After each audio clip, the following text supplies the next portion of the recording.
I can anabatakwa gị na-asị nnọọ na anyị ka nọ na ihe mmemme Good Morning Anambra nke tata bụ Wednesday wee na-asị na dịka o si gbatakwulu na anyị ga na-agwa asụsụ agwa nwantị n'ebe a nwantị n'ebe ọzọ aka m bụkwa na onye Nwokoye na-asị nwa abụrụ Ajuluchukwu Ọkagwe nnọọ.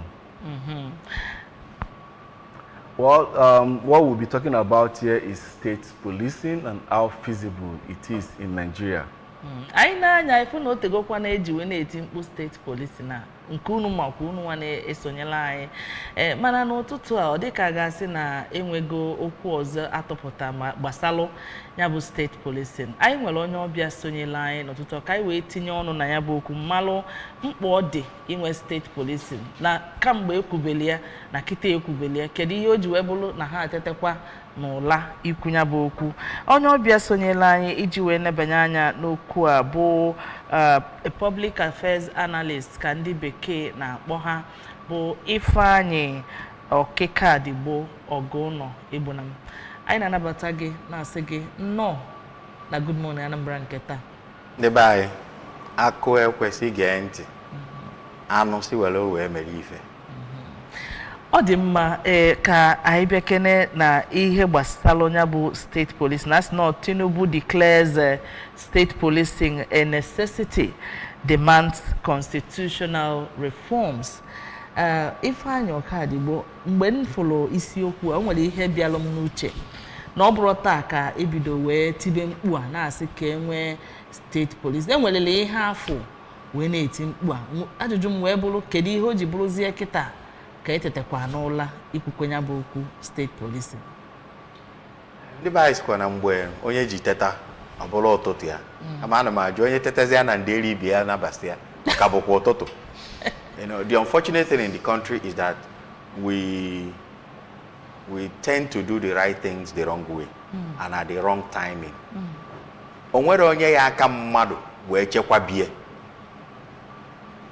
I cannot be a better security to you than yourself first and foremost. Yes, there's need to unite the country, no argument. There is need for intercultural exchanges, no argument. There is need to integrate the country, we quite agree. But in all of this, when it comes to security, DBO no, malu di okpala okuko. Maka na nwaanyị na-eke ogiri malu ijiji anya pịa. The man I always like to call some communities. Somewhere in Ayamelum, let me take Omasi as an instance. The distance between Omasiono and Amasiago is as big as from here to Enugu. And then, where is the closest police station? In Anako, the local government headquarters. Then from Anako to Omasi, it's like traveling from here to Edo State. Now, do Nigeria have enough policemen to police the population of Nigeria? The answer is no. So you discover that until we legalize and legitimate community policing and security, I can abaliam. So it's a necessity. It's pure necessity. If we're talking about security, we must create a pure security architecture that is accommodating, not reactionary. Yeah, but now ihe na-akọwa bụ na ọ dịgo long. O to go na kwesịrị ime ka nwanne nya anụ. Ọ bụrụ mgbe gboo enwere ihe a na-akpọ ọgbọ ịtọ. Ọlụfa bụ ichekwa obodo. Ọlụfa bụ inete obodo anya. Ọlụfa bụ ilu ezi. Ụmụ ife a echem nọ na-agụ onye je mụta ọ bịa pịkwa. You copy and integrate. But unfortunately, abịa na ba ya. And in the story of Nigerian police, the Nigerian police was created to protect the white men who are exploitative in nature. Abia n'obodo achọdị mkpa siri ike ọ na-echekwa ndị ọcha. Ndị ọcha na-eme ndị be anyị alụ na mpụ. And up till today, if you watch thoroughly, you still discover that those traits are still within the Nigerian police. Who pays your salary? The populace. Who do you protect? The elites, the so-called elites. Because some of them don't merit to be called an elite. Well, since you're talking about the benefit of this, there are other school of thought that believe that when you create this state policing, that state governors, the elite in such state could hijack them for their own personal benefit. So how then do we, see this so that we get a state police system that works and solely protects the citizens and not the elite? Ajulu, yeah. I ask.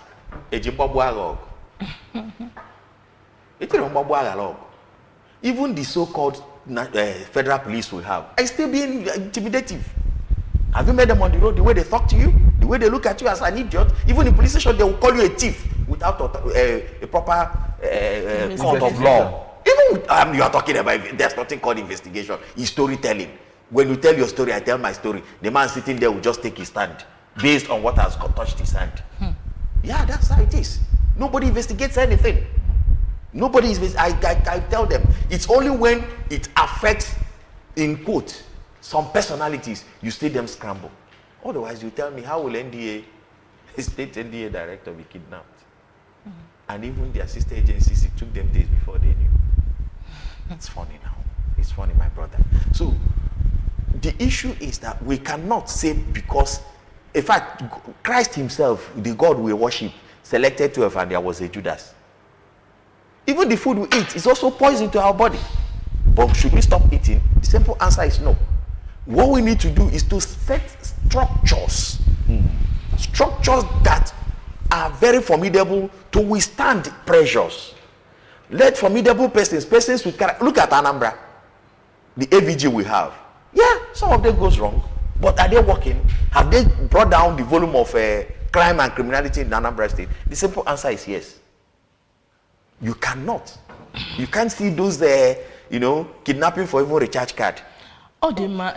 Tutu anya agaba further, ọ ga-adị mkpa ka ndị na-esonyela anyị ghọta mkpa ọ dị iji nwenya bụ state police maka na o tegokwa na etibe mkpa na obi m na-asị kedozi ka o si bụrụ kịta aka dịka njubu na mbụ mana ka anyị ghọtagodu kedu mkpa ọ dị inwe state policing ebe enwegolu na federal police nweche udo gachi na Anambra nwe nke nwe na Ebonyi State Ibubago nwe nke Amoteku na South so keduzi mkpa ọ dịkwa inwekwa police state police nke ọ bụ enwe state police neutralize ya ndị nke ọzọ ọ bụrụ so state police nke a ga-enwe mbụ this organization ya ndị akpọgara afa ma Amoteku ma Ibubago ma udo gachi ka eji wee nene ụdị ife a okwele omume and the answer is yes.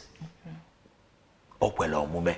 Mbụ police one ka enwe, police station one ka enwe, kedu police barracks one dị nụ. Mana ndị a bi n'ime obodo.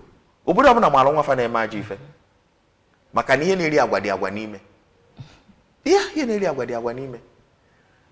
Ụmụ ihe a ka ewepụtasị nene nya rọcha anya fụ na ọ daba n'ife dị na ya bụ ewetezi ya iwu a ewelu ndị ni bidogolie ma ndị azụchagbuzie fa mma ọkwa na ya bụ steeti police ọ bụrụ na anụta agba achụpụ agadi mba no oke unu emego otu a ma otu a ngwa kpokọtazi ya na ya ka ọzọ ofu afa ka ọ gharazi onye nke na-aza nke onye nke ya na-aza nke onye amazialụ n'ọdịgo n'iwu maka na before gọvanọ Anambra ebido udo gachi o jee na State House of Assembly sifa mekenelu na ụmụ obere akwụkwọ ka nwee ikike wee nwee ike iguzobe ndị dị otu a ka fa na-alụ ife dị otu a na-alụ ife dị otu a ọ bụzi na federal gọọmenti enego ebe enye ebe ọ dị mma eme ya n'ugwu ọ dị mma eme ya na ndịda ọ dị mma mana ọ nwekwara ihe dị mkpa na iwepụtala ebe a ịma na ọ bụrụ iweta ikike iwube ihe ndị dị otu a mana ọ dị ka ewetara ikike anyị mana enwere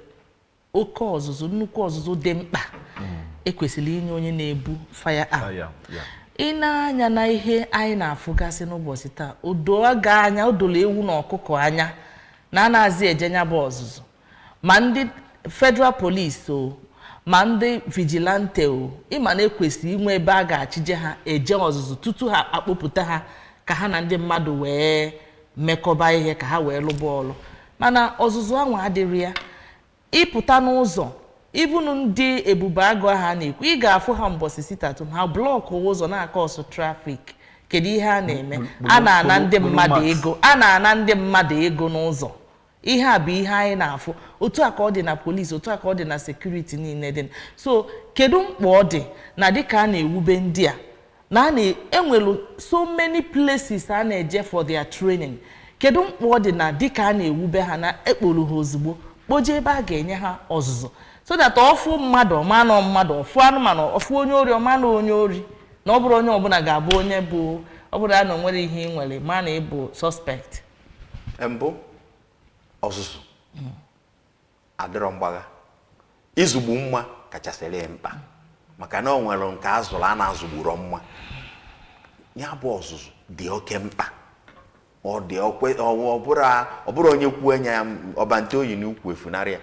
Ọ bụ ma ọzụzụ a ga-eje ịzụfa oso maka na ebe aka onye elu ka ọ ya azụdebe. Mana otu emego ya ndị federal gọọmenti weta, steeti gọọmenti eweta ite iso wee je wee zụwa ndị a azụsị afa enene akara ngwa ha ji alụ ọrụ apịacha anya mma dozie nya mma o wee baa uru. Ma ọ bụ ma ọzụzụ ọ dị oke mkpa. O nwere onye na-eje bido ọrụ ọsọkwa ya bụ nọ mascom ka egosiri na university ịpụta ụlọ nkwupụta okwu anyị alụ ya gwa gị na ka anyị si alụ nke anyị, na ka anyị si alụ nke anyị, na ka anyị si alụ nke anyị. Ya bụ ife dị oke mkpa. Ọ bụ ma ọzụzụ ekwesịrị ọkachasị ndị na-ebu egbe. Enwee nụnụ nkeji na nkeji ndị na-eje anụta asịrị, ndị na-eje anụta aka ala eze, ndị na-eje ọgụ. Na ọ bụrụ na mmadụ niile na-eje ọgụ, ọ bụkwara mmadụ niile ya ebu egbe. Abịa mgbe egbe emesizi ya iwu a ozuo oke ewee kpote onye ọbụla ma ị nọbugolo mbụ ma ọ bụ ndị ọfụ ewee jebe n'ọzụzụ.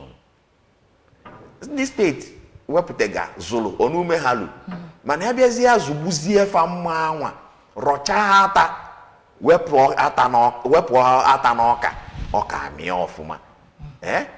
So ọ bụ ma ọzụzụ o kwesị abụrụ onye asịsị ekwu na mba ọzụzụ bụ sikwue ya ekwu a ga-azụgbu fa mma. Ọ bụ ma emetasịla ọfụma ọtụtụ n'ime fa na ya onye na-asị na ya ewe na polisi omebe arrest. Ụfọdụ n'ime fa dị otu a nsogbu adịrị ya ihe azụgodunu ha nụ ịmakwa na o nwere nke ndị oyibo na-akpọ saịkọlọji. O so n'ife mere SARS ji wee daa maka arapụ iru ji a na-ama mbazụ n'anya. Onye SARS ihe esi Anambra were mmadụ wee na Maiduguri ebe oyi ebi adịrọ, nni oyi eri adịrọ, ụlọ ebe ọ ya alarụ nwa 20-30 minutes ụla zule oke adịrọ. N'ọlụ ya na police station o jide egbe otu ọmanie. Ụmụ ife ndị a niile ọzụzụ anyị na-enyefa abụrụ yes we will stand some pressure, yes you are out to mgbe ka akụkene maka polisi alụkata polisi ewepụta mobile police force ndị azụ femuvuo ya narasịra gbom fama atago jemenyụara ya ọtụma ihe ndị ọzọ. Nwee ndị a na-akpọ normal police, nwee ndị SPUs ya special protection unit. Otu aka ya esikwa wee kpokọta steeti polisi ya wee rọchaba fa arụchasịa. So ma ọ bụrụ ma ọzụzụ ekwesịrị ịzụ azụa gị na nke ahụ ya aga na ya ọ bụrụ mmadụ niile ya ebu egbe aka na-ekwu elu echi o nwere onye na-enwe okonobi, onye okonobi ya eburu egbe. Well, you go a whole lot of things here, but what I'm trying to say, I remember vividly last year when this state policing issue was, making the media rounds, the IGP, the Inspector General of Police, said that it's going to be on equal balance because all states don't have the same resources. Federal government is even struggling to sponsor and train the police. They're now much more leaving it to state governors. That some areas won't even have what it takes in order to fight crime and criminality in their place. How now do you say we'll have effective state policing when some state governors can't even pay minimum wage? How much more secure the arms and ammunition to protect its citizenry? Angelo, I come again. There's no state in Nigeria that is not lucrative. And there's no state in Nigeria that does not have resources to pay the minimum wage. It's us dealing with ourselves. The governors take their security votes, running into billions. What's the governor doing with it? In some states, the police stations don't even have torchlights. So at night, that's what we are talking about. See, until we begin to create structures. That is for the police you're talking about. Then Yes, now, yes. imagine I'm coming down. I'm coming down to the state when it police. now comes down to state policing. The when truth, federal police don't have touch. The truth is, like I said, there is no state in Nigeria that is not viable. We should limit the corruption level within our bloodstream. And part of those things is because the governors have not seen the necessity to serve the people. That's just the simple truth. The gold in Zamfara is enough. You can't tell me that Zamfara is poor. To come another state, Kebbi State is producing enough rice that even them and Lagos are doing collabo called Lake Rice. So call a state. Ebonyi is rich with solid minerals. Are we talking about Anambra? The states should look inward and make themselves viable. The IGR of Anambra is growing by the day because Mr. Governor came and sat down and said, look, my friend, what I cannot collect electronically, don't collect it. Leave off the revenues. So there is no state, I still repeat, there is no state, no local government in Nigeria that is not viable. All right, now is the corruption level with us? Now, this call is actually coming from the president himself, you know, declaring that state policing is a necessity and demanding for constitutional reform. So, ajụjụ m chọrọ ịjụ bụ otu ọ bụ kịta president ji aka akpọ nya bụ oku kedu ihe atụrụ anya n'aka ya dịka onye na-akpọ nya bụ oku na ihe ọ na-mean by is demand for constitutional reforms. Constitutional reform bụ ka etinye ka ọ dị n'iwu Nigeria na steeti ọbụla kwesịrị inwe ife dị otu a. Ga-enwe ka ọ kwesịrị. Kwesịrị inwe ọ ga-enwe ife dị otu a. Ọzọ ka gọvanọs niile wee malụ na ọbụgokwolu iwu na ife ya emezi bụ were akwụkwọ a egosi anya. There should be a proper framework, not just about law, but about the creation, the funding, those who will work. You know, it's just not like our Nigerian constitution that says each state shall have a minister. Full stop. And it's at the discretion of Mr. President to appoint a minister, even if he's a madman. There's no description, no equality, nothing enumerated of the character who will assume the office of a minister. Nothing.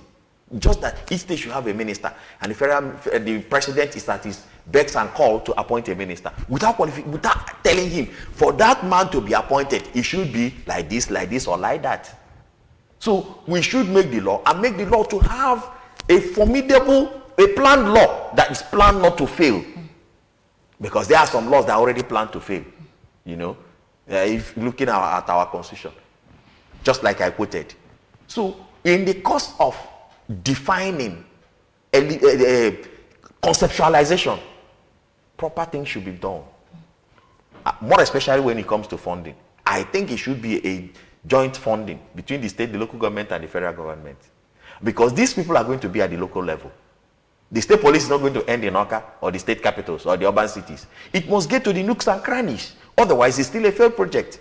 And also, we'll let you know that the Nigerian police force has tried community policing over the time. While the state governments were using their vigilantes and whatever name they were calling it, the Nigerian police force was also creating community policing, which is a relationship. They also have the public police community relation committee. All these things were geared towards taking security to the grassroots. And it has come to... Ogadikwa mkpa iweta template ndị ọtụtụ mba mepere emepe na-emebu ihe a already.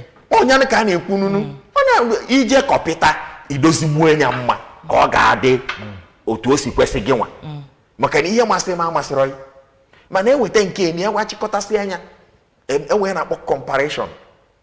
You compare this to this, compare this to this, and then find the one that best suits. About what the MLI in education.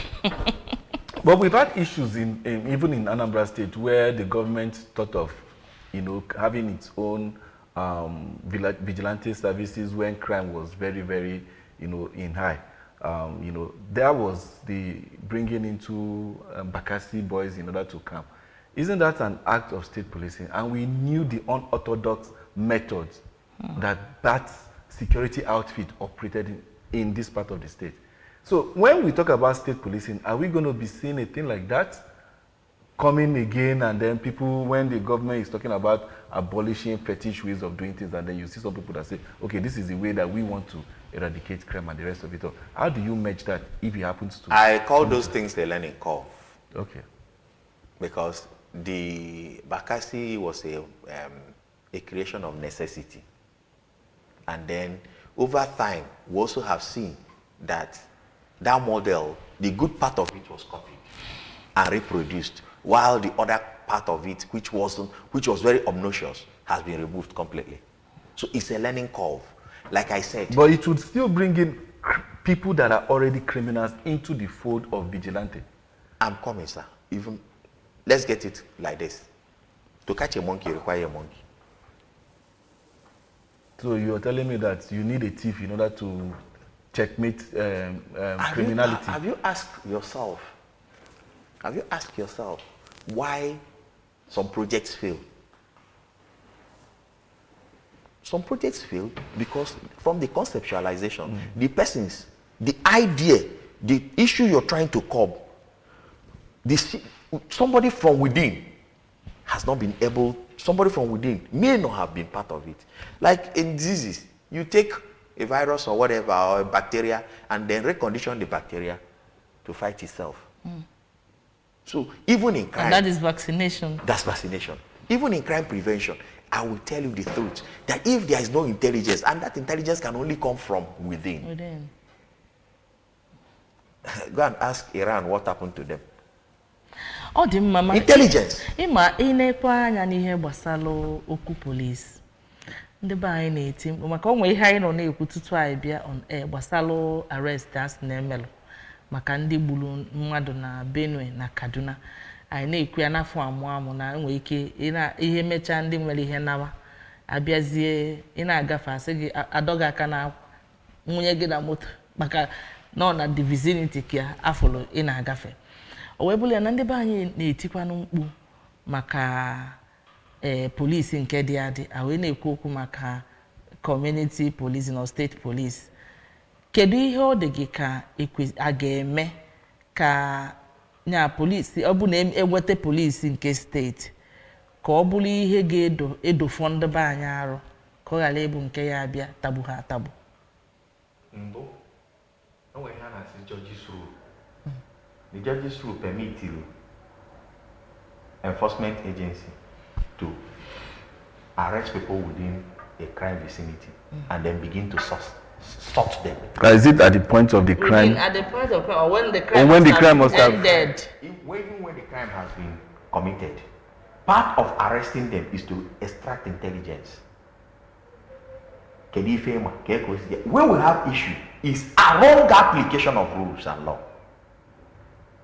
It is not a crime to arrest people at the scene of knowing fully well. The question we have mecha goal and the mother na be ha echefuche ni ihe me abiazie echi ere na agala onwe ya as no na aga na crime. Ọ bụrụ ndị eyewitness ka ikwesịrị ijide now if ndị na ebe ọ bụrụ na enwere shop dị che ebe ahụ ndị nwere shop na ele nwe ike ọ bụ na ha nọ mgbe ihe mere dan if onye na agala onwe ya kịta ka ịbịa nwụrụ ya amara onye nwe shop amara onye na-enwere shop na ebe iwe m dị ka ekpokọtasị si rọcha onye aka ya na-adịrị ya ara anya ọnaba mana mgbe ụfọdụ ekpotara ana akwa kedụzi ọlụ ndị SS ọkwa ịma na onwe mgbe ọ ga-agba ha bịa na onyelu ndị na-aṅụ mmanya ebe a na-eri ya na ọ bụrụ na mmadụ na-aga ije nwụrụ onye na-agafe n'onwe ya ọ bụrụ sọ ndị DSS ka ọlụ anwa dị every security apparatus nwere ihe a na-akpọ intelligence unit.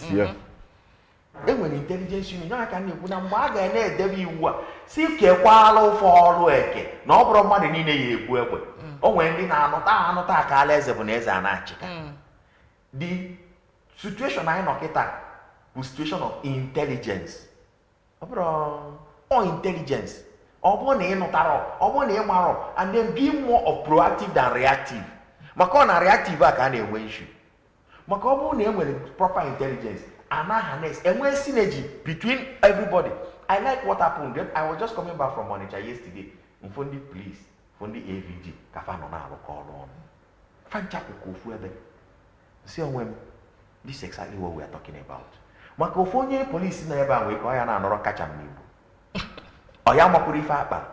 Mana onye ba ihe ni na ebe a, o nwere asụsụ ya voice wa okwe n'isi. Nke a bụ ofu. So mgbe a na-edebekwa iwu a si emekwanye iwu osele enu si netu anya ana malụ mkpadịnụ ekwesịrị ige mkpadịnụ ekwesịrị iji iwu a na-ewete wee dozie ka ọ wee daba si emeni ya nke na-emerago nya okwukworikwo iwo mịa bụrụ na eme si kpanetu anya na ndị ga-ede iwu a si dala ana ndị eziokwu bụ na enwere ndị bụ fọma polis nwee ndị bụ fọma nke nwa bụ ndị bụ fọma nke nwa na the National Assembly mana fachọ ezigbo consultant. Ọ dị mma dịka anyị na-enebanye anya na ihe gbasara steeti polis nke onye isi ala ji aka ya wepụta kwue na ọ dịgo mkpa na enwere ya na a ga-emetụkwazị aka na imezigharị constitution anyị ka o wee banye ka ọ bụrụ ihe kwuru ka a na-eme.